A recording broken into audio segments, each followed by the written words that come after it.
Gambaran bocil-bocil zaman now. Secara nggak sadar mereka jadi budak handphone mereka sendiri. Terlalu sibuk sama HP sampai-sampai lupa sama kehidupan sendiri. Sampai kesandung noh. Udah kayak anjing yang nurut dibawa pakai tali sama handphone kita sendiri. Saking candunya sampai nggak sadar tiba-tiba datang tuh mobil nyerempet. Nyawa hampir saja melayang kan. Udah kayak gitu masih aja tuh dia terbuai sama game di HP-nya. Tapi tiba-tiba ada yang kayak nimpuk dia pakai balon air gitu nge-headset palanya.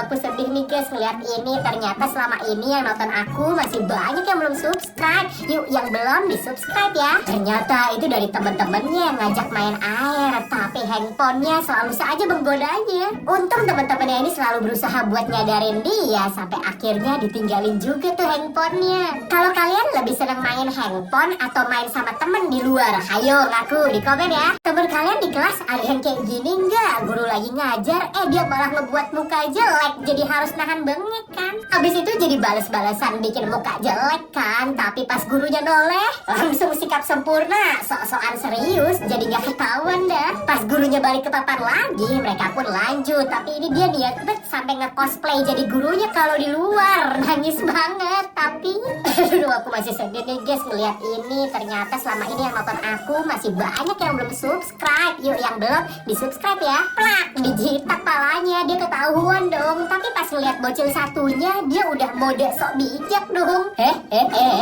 Perlahan pulpen keluar tuh dari hidungnya. Auto disuruh kayang seharian dah. Coba tag bestie kalian yang kayak gini ya. Hayo ngaku di komen. Ibu ini tiba-tiba jadi punya banyak tangan karena harus ngurusin suaminya yang pemalas dan anaknya yang beban. Abis stres di kantor karena bos galak, ibu harus belanja sendirian kebutuhan. Tapi pas udah sampai rumah udah amburadul gara-gara si beban. Tapi ibu tanpa ngeluh langsung ngebersihin semua sampai kinclong. Tapi datang lagi beban yang lain, mabok pula, mana kancut dilempar seenak jidatnya. Tapi tiba-tiba kesabaran si ibu habis setelah melihat ada sisa cepirit di klosetnya yang bikin dia berubah jadi monster. Lihat ini sebentar deh guys, aku masih sedih. Masih banyak yang nonton aku tapi belum subscribe. Yuk yang belum di subscribe ya. Saking gak terkontrolnya, semua perabotan rumah pun jadi melayang, termasuk si Paksu juga kelempar. Tapi saat si ibu lagi ngocokin anaknya, Paksu ngelempar sampah ke tong sampah yang bikin si ibu jadi tenang. Ternyata cara meredakannya adalah dengan bersih-bersih. Paksu dan si bocil pun langsung ngebersihin semua termasuk kecepirit tadi. Ibu pun balik normal, tapi pas dicek ke kulkas, loh kok semua sampahnya dimasukin ke situ dong. Auto di-kick dari kakak dah.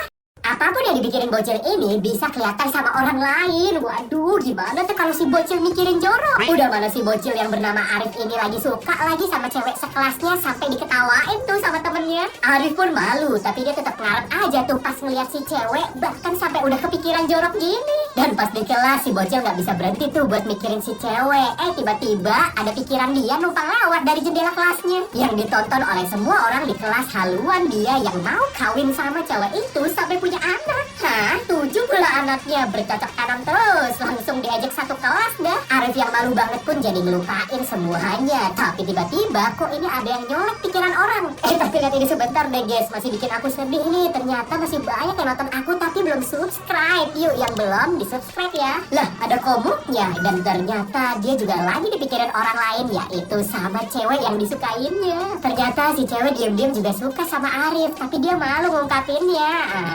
Ketika organ tubuh manusia punya wajah dan perasaan, apa yang bakal dia rasain ya kalau di tubuhnya manusia yang jorok hidupnya sembarangan? Kayak si Rifki ini nih, organnya ini masih sehat nih, tapi tiap bangun langsung makan yang berminyak. Udah mana tiap hari ngudut, asap pun masuk ke tubuhnya, bikin paru-parunya jadi batuk tuh. Dia juga sering makan junk food kayak McDonald. Abis itu ngudut lagi, bahkan ini sampai sebungkus langsung dia isap. Semua lemak yang dia makan itu menyumbat darah masuk ke jantung, jadinya dia jantungan. Paru-paru, lambung, ginjal, hati, otak, bahkan biji pun sampai berteriak. Untung pas disetrum level max si Rifki masih bisa hidup. Tapi bukannya tobat, dia malah makin parah, ngisap semua rokok. Sampai akhirnya sel paru-parunya berubah jadi sel kanker jahat guys, yang menyebar ke seluruh tubuhnya. Lihat ini sebentar deh guys, aku masih sedih. Masih banyak yang nonton aku tapi belum subscribe. Yuk yang belum di subscribe ya. Otaknya pun udah gak tahan lagi dijajah sama si kanker ini. Dia pun akhirnya betong dan ini kondisi tubuh terakhirnya si Rifki. Tragis.